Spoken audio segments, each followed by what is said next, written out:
ಹಾಂ ಹೇಳ್ರಿ, ಏನ್ರಿ ಇವತ್ತು ಕೆಲಸ? ನಮಸ್ಕಾರ ಸರ್. ಜನಗಣತಿ ಬಗ್ಗೆ ಎಲೆಕ್ಷನ್ ಸಮೀಪ ಬಂದು ಮತ್ತೆ ಯಾರಿಗೆ ವಹಿಸೋಮ್ರಿ ಕೆಲಸ? ಓಕೆ, ಜನಗಣತಿ ಅಲ್ವಾ? ಅಂಗನವಾಡಿಯವ್ರು ಇದಾರಲ್ರಿ, ಕಳಿಸ್ರಿಯಪ್ಪ ಅವ್ರಿಗೆ. ಏನು ಮಾಡ್ತಾರೆ ಅವ್ರ ಕುಂತು? ಅಂಗನವಾಡಿ ಸರ್. ಸರ್ ಹಂಗೆ ಬಿ ಎಲ್ ಒ ಒಂದಿತ್ತು ಸರ್, ಬಿ ಎಲ್ ಒ ಕೆಲಸದ್ದು ಒಂದಿತ್ತಲ್ಲ, ಸೊ ಅದನ್ನ ಏನು ಮಾಡಮ್ರಿ? B L okay. ಈಗ ಬೇರೆಯವ್ರಿಗೆ ಏನಾದರೂ ಕೊಟ್ಟರೆ ಮತ್ತೆ ಎಕ್ಸ್ಟ್ರಾ ನಾವು ಪೇಮೆಂಟ್ ಮಾಡ್ಬೇಕಾಗತ್ತೆ. ಅದನ್ನು ಅಂಗನವಾಡಿಯವ್ರಿಗೆ ಹಾಕ್ರಿ, ಅವ್ರು ಏನು ಮಾಡ್ತಾರೆ ಮುಂಜಾನೆ ಅಂದರೆ ಕೆಲಸ ಖಾಲಿನೇ ಇರುತ್ತೆ. ಅದು ಕರೆನ ಬಿಡ್ರಿ. ಅಲ್ಲಿ ಮುಗಿಸ್ತಾರೆ, ಆಮೇಲೆ ಜನಗಣತಿ ಮಾಡನ್ರಿ, ಅದಾದ್ಮೇಲೆ ಬಿ ಎಲ್ ಒಂದು ಮುಗಿಸ್ಕೊಂಬಿಡನ್ರಿ. ಸರಿ ಸರಿ ಆಯ್ತು ರೀ, ಅವ್ರಿಗೆ ವಹಿಸ್ತೀವಿ. ಓಕೆ ಓಕೆ ಸರಿ ನೋಡ್ರಿ, ಕೇಸಸ್ ಆಗ್ಯಾವ. ಲೈಕ್ ಎರಡು ಅಂಗನವಾಡಿ ಟೀಚರ್ ರೇಷನ್ ತೊಗೊಂಡು ಹೋಗೋತ್ನೇ ಸಿಕ್ಕಾಕೊಂಡಾರ. ವಿಡಿಯೋ ಬಂದದ, ವಿಡಿಯೋ ನೋಡ್ರಿ ಸರ್. ಏನು ರೇಷನ್ ತೊಗೊಂಡಾರ ಆ ಹೆಣ್ಮಗಳನ್ನ ಇಮಿಡಿಯೇಟಾಗಿ ನೀವು ಡಿಸ್ಮಿಸ್ ಮಾಡಬೇಕು. ಸೂಪರ್ವೈಸರ್ ನಮಗೆ ಗೊತ್ತಿಲ್ಲ, ಸೂಪರ್ವೈಸರ್ಗೆ ಅವ್ರಿಗೆ ಹೇಳ್ರಿ, ಇಂಟಿಮೇಟೆಡ್ ಕೊಡ್ರಿ, ಅವ್ರಿಗೆ ತೆಗೆದು ಹಾಕ್ರಿ ಕೆಲಸದಿಂದ ಅಂತಾನೆ. ಅಟ್ಯಾಚ್ ರೀ, ಸಣ್ಣ ಮಕ್ಳಿಗೆ ಊಟ ಕಳಿಸಿರೋರು ಇಲ್ಲ ಮಾಡ್ತಾರೆ ಕುಂತಲ್ಲಿ. ಏನು ಮಾಡೋದು ಗೊತ್ತಾಗಲ್ಲ ಸರ್, ಇವ್ರ ಸಂಬಂಧ ಅಂತರು. ಹೇಳ್ರಿ ತೆಗೆದು ಹಾಕಂದ್ರೆ ಆ ಹೆಣ್ಮಗಳನ್ನ ಇಂಟಿಮೇಟ್ ಮಾಡ್ತೀನಿ, ಅವ್ರನ್ನ ಹೆಣ್ಮಗಳನ್ನ ತೆಗೆದು ಹಾಕ್ಬಿಡ ಅಂತ ಹೇಳ್ತೀನಿ ಸರ್. ಸರಿ.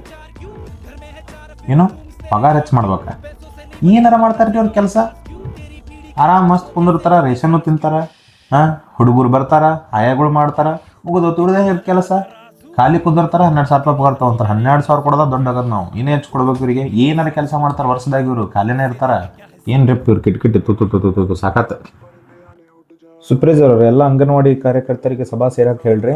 ಒಂದಿಷ್ಟು ಇಂಟಿಮೇಷನ್ ಬಂದವು, ಇದರಿಂದ ನಾನು ಇವತ್ತು ಬರ್ತೀನಿ ಅಂತ ಸಭಾ ಮಾಡಮ್ರಿ, ಮಾತಾಡೋದು. ಅಂಗನವಾಡಿ ಕಾರ್ಯಕರ್ತರಿಗೆ ಎಲ್ಲರಿಗೂ ಇವತ್ತು ಏನು ಸೇರೋದಪ್ಪ ಅಂತಂದ್ರೆ, ಬಿ ಎಲ್ ಒ ಕೆಲಸ ಮಾಡಬೇಕು. ಅದಲ್ಲದೆ ನೀವು ಜನಗಣತಿ ಮತ್ತು ಏನೇನು ಸರ್ವೆ ಅದಾವು ಅದನ್ನೆಲ್ಲ ಮಾಡಬೇಕು. ಸರಿಯಾಗಿ ಮಕ್ಕಳಿಗೆ ಊಟ ಕೊಡಬೇಕು. ಸರ್ ನೀವು ಏನೋ ಹೇಳೋದೆಲ್ಲ ಹೇಳ್ತೀರಿ ಸರ್, ರೇಷನ್ ಇರೋದೆಲ್ಲ ನಾವೇನು ಮಾಡ್ಬೇಕ್ರಿ? ಹಂಗಿದ್ರೆ ರೇಷನ್ ಇಲ್ಲ ಹುಡುಗರಿಗೆ, ನೀವು ನೋಡಿದ್ರೆ ರೇಷನ್ ಕೊಡ್ರಿ, ಸರಿಯಾಗಿ ಕೊಡ್ರಿ ಅಂತೀರಿ. ರೇಷನ್ ಬರ್ಲಿಕ್ಕಂದ್ರೆ ಏನಿಲ್ಲಮ್ಮ, ನೀವು ಖರ್ಚು ಮಾಡಿ ಹಾಕ್ರಿ, ನಾವು ಆಮೇಲೆ ಹಾಕ್ತೀವಿ ಅಂತ ರೊಕ್ಕ, ಅದಕ್ಕೇನಿಲ್ಲ. ನೀವು ಏನೆಲ್ಲ ರೇಷನ್ ಗೀಷನ್ ಹೊಡಿತೀರಿ ಮತ್ತು ಒಳಗೆ ಹಿಂಗೆ ಮಾತಾಡ್ತಾರೆ ನೀವು. ಸರ್ ಕೈ ಮುಗಿದು ಬೇಡ್ತೇನೆ ನಿಮಗೆ, ನಾವು ಸ್ಟ್ರೈಕ್ ಮಾಡೋದಾಗಿರ್ಬೋದು, ಆದರೂ ಯಾರಾದರೂ ಕೇಳಿರಿ ಅದಕ್ಕಂತ. ಅಂಗನವಾಡಿ ಟೀಚರ್ ಯಾರ್ಯಾರ ಒಬ್ಬೊಬ್ಬರು ಮನೆ ಒಳಗೆ ಊಟಕ್ಕೆ ಅದ ಪಗಾರನ ಬದುಕ್ತಾರೆ. 2ರಿಂದ 3 ತಿಂಗಳಾದರೂ ನಮಗೆ ಪಗಾರ ಆಗೋದಿಲ್ಲ. ಹುಡುಗರಿಗೆ ರೇಷನ್ ಕೊಡ್ರಿ ಅಂತೀರಿ.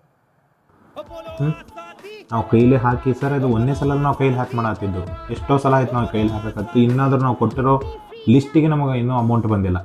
ಸರಿಯಾದ ರೇಷನ್ ಇಲ್ಲ, ಮಂದಿಗೆ ಊಟ ಕೊಡಬೇಕು. ಸಣ್ಣ ಮಕ್ಕಳು ಏನು ಮಾಡೋಕ್ಕಲ್ಲ, ನಾವು ಕೈಲಿ ಹಾಕ್ತೀವಿ. ನಾವು ಮನುಷ್ಯರ ರೇಷನ್ಗಳು ಮಾಡ್ತಾರೆ ಅಂತ ಹೇಳ್ತಾರೆ. ಆಗಿರೋ ಕೇಸಸ್ ಎಲ್ಲೋ 3-4 ಅವರು ಎದಕ್ಕೆ ಮಾಡ್ತಾರೆ ಅಂತ ಹೇಳ್ತೀರಿ. ಯಾಕಂದ್ರೆ ಬಡತನ ಇರುತ್ತೆ, ಕೂಳು ಮೊದಲ ಪಗಾರ ಇಲ್ಲ ಅಂತಂದ್ರೆ ಎಲ್ಲಿ ಆ ಹೆಣ್ಮಗಳು ಎಲ್ಲಿ ಅಂತ ಇದು ಮಾಡಬೇಕು? ನಮ್ಮಂಥ ವಯಸ್ಸಾದರೂ ಇರ್ತಾರೆ, ಏನು ಮಾಡ್ಬೇಕು ರೀ?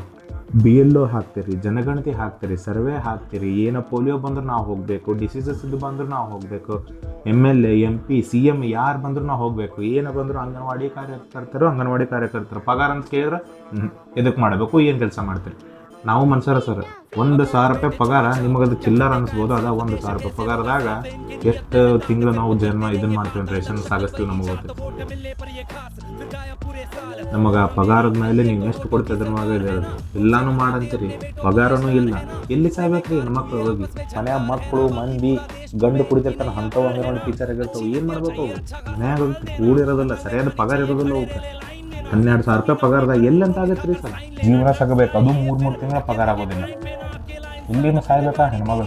ನೀವು ಅಸಹ್ಯ ಮಾಡೋಕೆ ಹೋಗ್ಬಿಡ್ರಿ ಸರ್. ನಮಗೆ ನಾವು ಇಲ್ಲಿ ಬಂದು ಕೇಳೋದು ನಮ್ದೊಂದು ಹಟ್ಟಿ ಪಾಡಿ ಹೊರತು ನಮಗೆ ಅದರಿಂದ ಏನಿಲ್ಲ. ನಾವು ಕಳ್ಳರ ಥರ ಕಣ್ಣಿಗೆ ಮಂದಿ ಕಾಣಬಹುದು, ರೇಷನ್ ಹೊಡಿತಾರೆ, ಅದು ಗೊತ್ತಿರುತ್ತೆ ನಮಗೆ. ಅನ್ನೋರು ಅಂತಿರ್ತಾರೆ, ಹಂಗಂತ ಎಲ್ಲರೂ ಮನುಷ್ಯತ್ತು ಬಿಟ್ಟರೆ ನಿಂತಿಲ್ಲ. ಎಲ್ಲೋ 4 ಕಡೆ ಅಷ್ಟೇ ಕೇಸ್ ಆಗ್ಯಾವು. ಅದನ್ನು ಬಿಟ್ಟರೆ ಏನಿಲ್ಲ ಸರ್. ನೀವು ಹೇಳೋ ಕೆಲಸ ಎಲ್ಲ ಮಾಡ್ತೀವಿ. ಹಂಗೆ ನಾವು ಮರ್ಯಾದೆ ಮತ್ತು ನಮ್ಮ ಪಗಾರನೂ ಹೆಚ್ಚು ಮಾಡಿರಿ ಸರ್. ಕೇಳಕ್ಕೆ ಕಾಣ್ಬೇಡ್ರಿ. ಇದು ಒಂದು ನಿಮಗೆ ಹೇಳ್ತೀನಿ ನಾನು.